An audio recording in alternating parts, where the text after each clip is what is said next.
날 추억하기보단 기다리는 게 부서지는 맘이 더 아파. 다시 누군가를 만나서 결국 우리 사랑 지워내도 행복했던 것만 기억에 남아 나를 천천히 잊어주기를.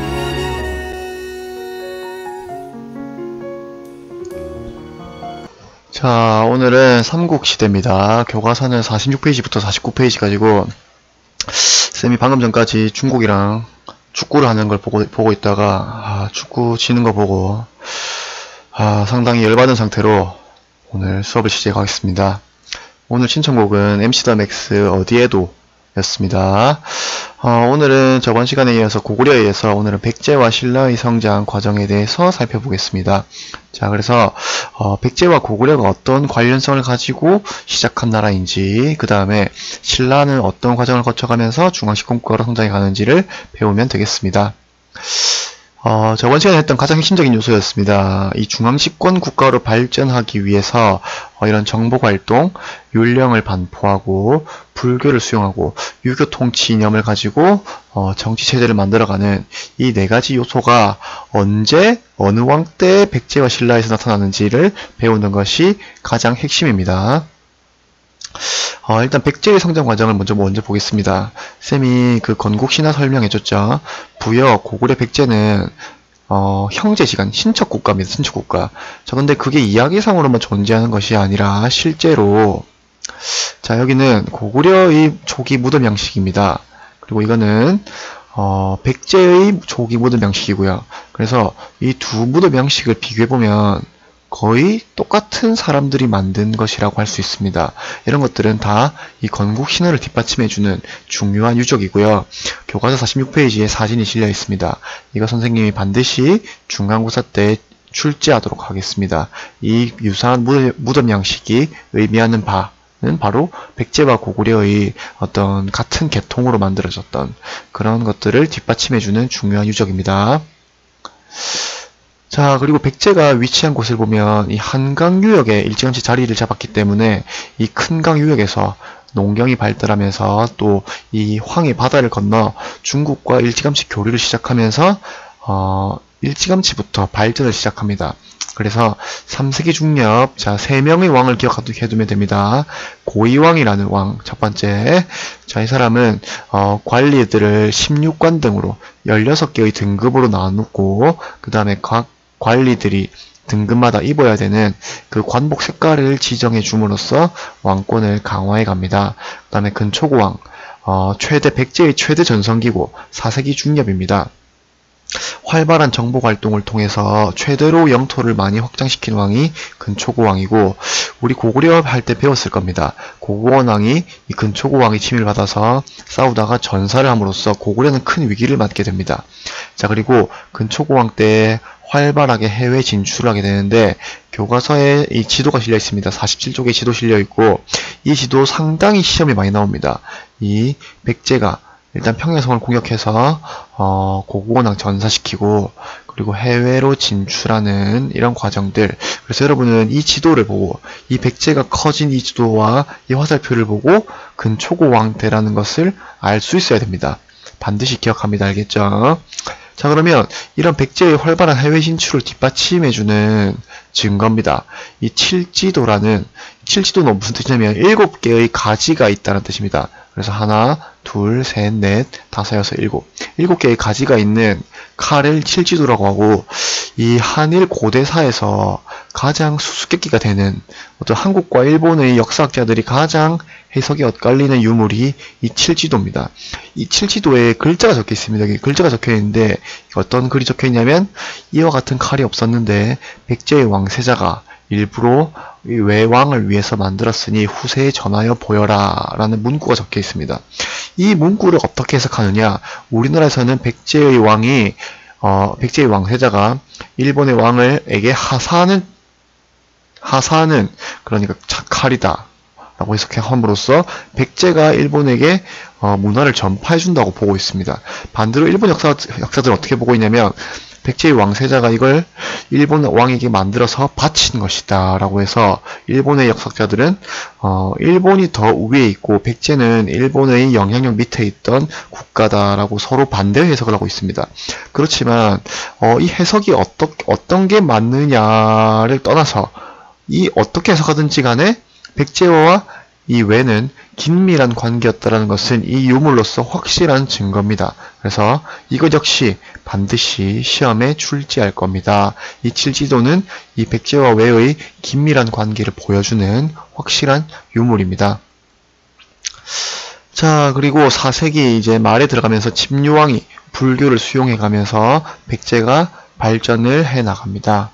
자, 그래서 이 백제는 아직 남아있는 기록이나 그런 것들이 많이 없어요. 그래서 어떤 우리 중앙집권국가의 정복활동, 율령반포도 아직 확실하지 않습니다. 백제는 어느 광이 있는지. 대체로 학자들은 이 고이왕 때 하지 않았겠느냐라고 추정하고 있지만 확실한 건 아닙니다.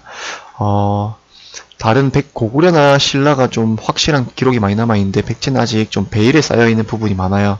그래서 불교 수용해가고 이런 것들 하면서 백제가 발전을 해 나갔다는 사실.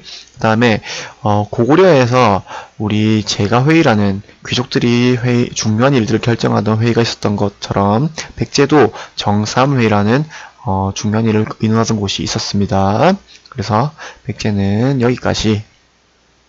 자, 신라의 특징입니다. 신라는 이 지리적으로 경상도 지방에 위치해 있죠. 그래서 이 경상도 지방을 둘러싸고 있는 이 소백산맥 때문에 이 교류가 이 백제나 고구려는 활발하게 중국의 선진 문물을 받아들이는 데 비해서 신라는 이 소백산맥의 위치의 그 다음에 이 구석의 위치, 중국이랑 가장 멀죠. 그래서 이 중국 선진 문물의 수용이 늦습니다. 그래서 자기들끼리만 속닥속닥 오랫동안 발전해 나가는데 일단 최초의 시작은 우리 사만에서 하나였던 진한의 사로국에서 출발합니다. 시조는 박혁거세라고 알려져 있고 이 박혁거세 역시 알에서 태어났다고 신화에 전해지고 있습니다. 그래서 최초에는 박씨, 석씨, 김씨 이 세 가지 성이 돌아가면서 왕위를 지냅니다. 그 다음에 지배자, 이런 왕위가 돌아가면서 지낸다는 말은 그만큼 어떻게 보면 왕권이 약했다는 걸 의미합니다.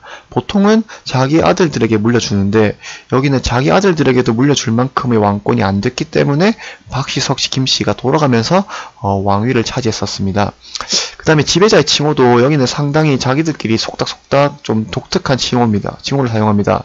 거서간, 차차웅, 이사금, 마립간이라는 이런 독특한 칭호로 발전을 해 나갑니다. 그래서 고유한 어떤 신라만의 칭호를 사용했다는 점. 자, 근데 이제 서서히 늦게나마 이제 4세기 후반 내물왕대가 되면 본격적으로 성장을 시작해 갑니다.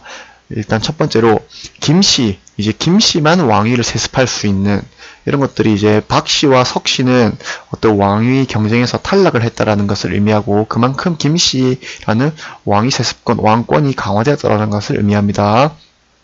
그 다음에 왕의 칭호도 마립간이라는 칭호를 이때 내물왕 때부터 쓰는데 그래서 사실 부를 때는 내물마립간이라고 불러야 맞겠지만 사실 우리 왕이라는 칭호가 익숙하기 때문에 내물왕이라고 부르고 있습니다. 그래서 이 마립간은 뜻하는 게 대군장, 군장 중에서도 이 지배자들, 부족장들 중에서도 가장 높은 대군장을 뜻하는 마립간이라는 칭호를 사용하고 역시 마립간이라는 칭호를 사용했다는 것은 그만큼 왕권이 강화되었다는 걸 의미합니다.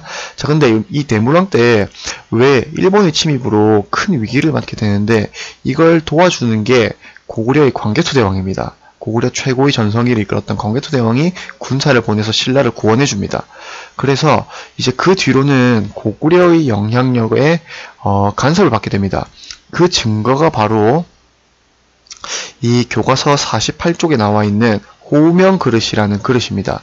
이 그릇의 바닥에 적혀있는 글자를 보면 여기에 광개토지 호태왕이라고 써져 있습니다.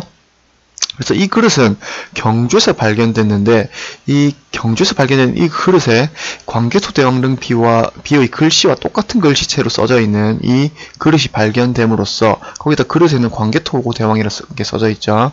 그래서 이거는 고구려가 신라를 간섭했다라는 것을 보여주는 가장 확실한 증거가 이 호우면 그릇이고 반드시 기억해두고 선생님은 이걸 시험에 출제할 겁니다. 자, 그래서 이 뒤로 고구려를 통해서 이제 중국의 선진 문물을, 고구려는 이미 중국으로부터 선진 문물을 받아들이고 있었기 때문에 이제 고구려를 통해서 고구려의 고구려의 간섭을 받지만 고구려를 통해서 중국의 선진 문물을 수용하게 되면서 신라도 성장을 해 나가게 됩니다. 자, 신라의 사회는 어떤 특징이 있었냐면 이제 귀족회의, 화백회의라고 합니다. 신라의 귀족회의는. 그래서 고구려는 제가회의, 백제는 정사함회의, 신라는 화백회의라는 점 반드시 기억해둡니다. 알겠죠? 그 다음에 신라 특유의 신문제도로 골품제라는 굉장히 특유의 신문제도가 있고, 이 골품제는 성골, 진골이라는 골 계층이 있고, 그 다음에 육두품, 오두품, 사두품이라는 이 두품 계층이 있습니다.